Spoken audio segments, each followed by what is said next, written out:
Hello అండి, welcome to Ramu handlooms. ఈ short వీడియోలో నేను Mangalagiri handloom dress material set చూపిస్తున్నానండి. టాప్ వచ్చేటప్పటికి 2.5 మీటర్ ఉంటుంది. మంచి హంస బార్డర్ అండి, చిన్న బార్డర్ కాదు, మీడియం సైజ్ వస్తుంది. న్యూ మోడల్ అండి. ఈ దుపట్టా వచ్చేటప్పటికి ఇలా ఉంటుంది.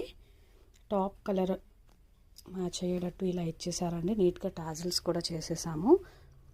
ఇందులో చాలా కలర్స్ అవైలబుల్గా ఉన్నాయి. దీని ప్రైస్ అయితే 2000 రూపీస్ పడుతుంది. ఈ కలర్స్లో మీకు ఏ కలర్ నచ్చినా సరే మీరు ఆన్లైన్లో ఆర్డర్ అనేది ప్లేస్ చేసుకోవచ్చండి వాట్సాప్ ద్వారా. ఎవరికైనా ఏదైనా నచ్చినట్టయితే కనుక స్క్రీన్ షాట్ తీసుకొని స్క్రీన్ మీద కనిపిస్తున్న నెంబర్ని అయితే మీరు కాంటాక్ట్ చేయొచ్చు. మేమైతే ఓపెన్ పిక్స్ కూడా షేర్ చేస్తామండి. ఇందులో ఇక్కడ చాలా కలర్స్ అయితే కనిపిస్తున్నాయి. ఇక్కడ పెట్టినవి కాకుండా ఇంకా కూడా చాలా కలర్స్ అయితే అవైలబుల్గా ఉన్నాయి. అన్నీ కూడా ఓపెన్ పిక్స్ అయితే మేము మీకు చూపిస్తాము. మీకు నచ్చినది సెలెక్ట్ చేసుకోవచ్చండి. అన్నీ కూడా pure handloom dress material set. నేను చూపించింది అయితే 2 పీస్ సెట్ అండి. మీకు ఏది కావాలి అన్నా సరే ఆన్లైన్లో ఆర్డర్ ప్లేస్ చేసుకోవచ్చు రాము హ్యాండ్లూమ్స్ నుంచి.